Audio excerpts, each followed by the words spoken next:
Hey everyone, welcome to 2022, new year. So we get a bunch of new Prime games that are free.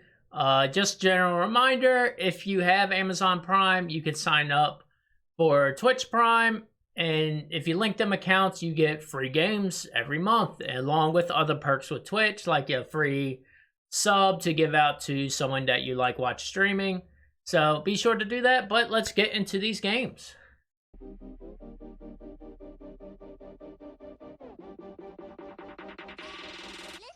Okay, so this month we got 6 games.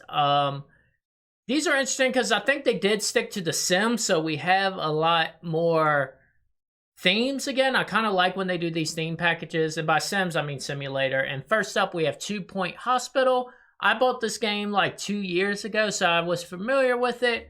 But in case you were unfamiliar, it came out in 2018. Metacritic score of 83, $35 you're looking at for 40 hours of gameplay. And you basically have each level as a hospital that you build up, add various rooms, hire doctors, nurses, until you get enough points or the missions you complete to move on to the next level, or you can stay and build up your current hospital. What stands out about this game is the humor. It's a little on the goofy side with the characters. The sim part is actually pretty good, so don't take the jokes as a light game. The sim does get interesting, but like, for example, when you first start out, you get lightheaded people in, which is their head is a light bulb, and you have a machine to fix it. So it's always kind of goofy. I enjoy it, and that was one reason I bought it a couple years ago. I like the cartoony graphics. It fits pretty well. It still holds up for a game that's getting close to 4 years. You also want to add plants, set up a lobby, your normal kind of building manager style. Another goofy thing they do is if a patient dies, their ghost haunts around, so you have to get janitors that can actually do stop ghost. And that's where the game does get interesting. Each person you hire does have like little bonus things to work certain areas or be able to do certain things. Overall, this is a download. Like I mentioned, I bought this a couple years ago and I enjoyed the game. It's a fun hospital simulator if you're looking for that.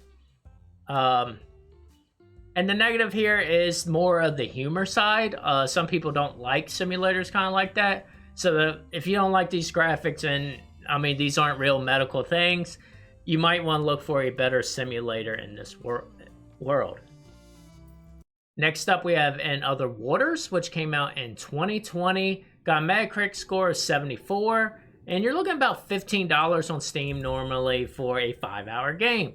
And this is an AI suit simulator. So basically, you play as a artificial intelligence inside this suit that this guy and a sub, I presume, he's in some kind of underwater vehicle, finds. And you're kind of trying to figure out how to play and navigate. And the person's looking for their partner, so you're trying to figure out where they went and solve this mystery of this unknown world. So you go around, there's different species you see around, and you navigate, collect samples, figure out the suit. Overall, the game is heavily based on this conversation. You're kind of have this dialogue box you can provide answers back, and they're simple yes, no, that's all you can really do. But you kind of have a conversation and learn that the person you're helping is figuring out you're not quite AI or you're very advanced, so that's kind of cool. The graphics are not really here, as you can see from the gameplay. It's very, very based on the whole user interface, not really the game. So it's kind of getting into this world because you're a suit. My big complaint was it was kind of slow. I just felt like I was navigating around, didn't have too much to do, and to me, I would say not a download. The pros here would be, I would probably look at the Switch version if I was really interested in this. The con here is it's only the user interface, really. There's not much graphics, and that's what didn't get me involved in the game much. I kind of was looking for a little bit more, so that's why I said not. Also in 2020, we got Paper Beast Folded Edition was released. That was free. This month, which came out, was 79 on Metacritic. You're looking at about 4 hours of gameplay for what is about a $16 game for this version. The regular version is $20. you kind of start in this weird computer sim that's asking you for like permission to take your personal information. Then you end up in this weird world with these paper animals. I'll start off by the game looks amazing. I enjoyed the environments, looking around. You can kind of interact with a lot. The puzzles here weren't too hard to me. The harder part was figuring out the controls. But I don't think the point of this game is like the puzzles. It's more that world explore. You're just kind of enjoying the world. And that's where a lot of this comes in. Like I said, with the puzzles aren't hard except the controls. That's probably where I had some of my frustration of figuring out how to interact with something or grabbing something in the right way. Also, a weird thing that happened was I got this quote-unquote lag. So I had this really awkward time where I slowed down a lot, but I could still turn my camera around. So it wasn't like lag like you lose frames or anything like that. It was like the game was loading or stopping me. I wasn't really sure why I was doing that sometimes. And the call out I did earlier with the folded being cheaper than the regular version, the folded edition is they took VR out. And to me, I think that's where this game actually shines is the VR, because everything I was doing I think would be amazing if I was put inside this world. There's a lot of sound-based interactions where you gotta look around, where if I was in a VR headset, I think I would have a lot more fun time, which leads me to say kind of a not download on this. It was a hard one to pick, but I leaned with not. The pros here is that you're an explorer in this world and trying to figure out what's happening. The con here is it's not the VR version, and I think that's where this game really, really shines. But if this did look interesting, you have a free way to try it before spending money on the VR, so please take advantage of that if this does look interesting to you. Next up, we have Abandoned Ship. This is also on the iOS. You're looking about 20 hours of gameplay for a $25 worth game, and it came out 2019, and this is a pirate simulator, for a lack of a better term. You have this backstory of sea monsters attacking, and you had to pick 4 characters to run a ship, so you're kind of the ship management, more or less. So you have this battle mode and explore mode. The explore mode is pretty cool. It reminds me of a weird Zelda-like room. You usually have 4 gates, and you have to do enough to unlock a gate to continue to the next square. So you can kind of think of that. There's some cool things that happen there. You see a world, but most of the action is in the like battle phase where you're controlling the ship. You have a lot to do. You have man cannons, have someone on the, I forgot what it's called, but the steering wheel. If you get a hole in the ship, you have to patch it and then pump water out. So there's a lot of doing and management during the battle, which was actually fun. I enjoyed that a lot. You also want to pick good crewmates that man the ship. I picked a healer, and there's other categories I'm not remembering right now. But the graphics are done like old naval paintings. So this, like if you ever see the old sea paintings, that's what the kind of the style they're going for. And I actually enjoyed it. I thought it looked cool. They had very interesting upgrades through the system. I enjoyed the game. I would say download. This was pretty interesting. The pro here, it's pirates. If you just like sea and pirates, usually I'm not a fan of games with water. I still never played Assassin's Creed Black Flag because I didn't like the ships, but this did not. You didn't really drive the ship in a weird way, so I kind of enjoyed it. The con here, it is a simulator action game, so like when you're doing the fights, you're not like really controlling too much. You could say where you want the cannon to fire, but it's not like a constant action battle. It's more you gotta wait for them to get the cannons ready and kind of maintain the ship. Next up, we have WRC 7, which came out in 2017. Looking about $40 if you buy this regularly, so we got a pretty good deal here for getting it for free. 16 hours for this game on Metacritic that got 70. And this is a rally simulator, and I do want to clarify this is purely rally racing, which means the stage point A to point B, you're not really seeing other cars, you're just taking these trails.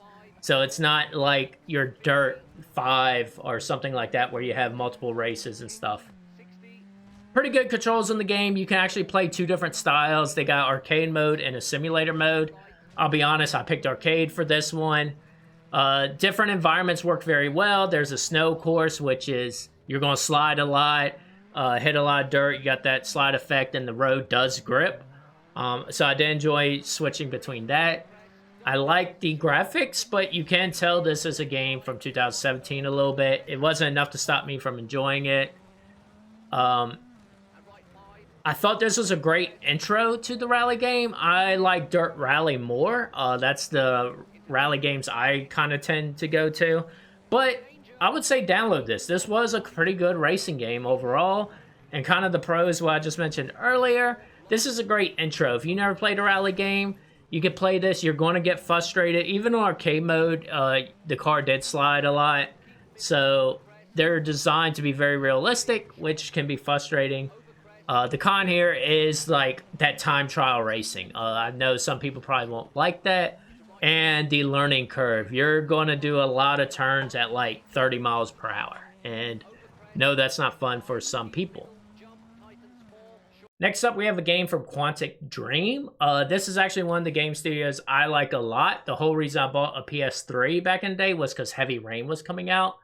But they put out Fahrenheit Indigo Prophecy Remastered, which came out in 2015. The game was originally for the PS2 in 2005, and this is the second game from that company. Looking at Metacritic score 61, $10, and about 8 hours of gameplay. And this is kind of the movie game start of that genre for me personally when I played it.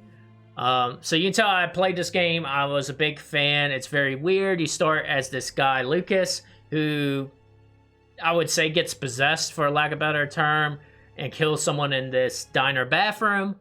And you're on the run. And you also play as two detectives. So you do some interesting stuff with that. And character development is big in this game. Like I said, it's a movie game. It's pretty fun. You make your own decisions to affect what happens. And I did like the aspect of you're playing as the killer and the detectives looking for the killer. So you're kind of like playing a weird both roles of trying to catch the guy and you're trying to hide from him. So it's pretty interesting. I'm confused by the remastered thing, and I did look up other comments, and a lot of people said the same thing. It seems like they just made it 1080p. And that's what they really did. The graphics look like a PS2 game. I even looked up a compare on YouTube. They look pretty close. There's like a minor better quality, but not much. And the controls are still the same. It's tank controls. If you don't know what that is, you got to press up to go forward. Then you got to press left and right to turn. And then press forward again to move again. So it's not the cleanest controls. Probably watching some of the clips, you're probably laughing at my movement, and that's why. And then I remember the frustration of this game back then. Like I said, this was their second game, and there was times that you would just have to do things very fast, like the first scene when the murder happens in the restaurant. You have about a couple minutes or so, and then the cop will find you, and you get caught. I even got caught with knowing what to do. So the game is frustrating on that, and I would say not for this remastered. I felt like nothing was really added to the game. If the pro here is if you like that Quantic Dream, you played Detroit or Heavy Rain, you'll probably want to play this if you really want to go back into it, and this is a great opportunity. That's the only way I would recommend this. The con here is you're going to be playing basically a PS2 game, and it should have stayed a PS2 game. So, yeah, if you only have the desire to play all their games, I would get this because it's free now. It is $10, so it isn't a big rush maybe if you wanted to wait. So there we go. We got our 6 games. 2 Point Hospital would be my biggest pick for this month. I think that fits a lot more genres. I did like the rally game, but I know that's more of a niche crowd. But let me know what you think if you tried them, and I hope you enjoyed this month's games, and I'll see you next month.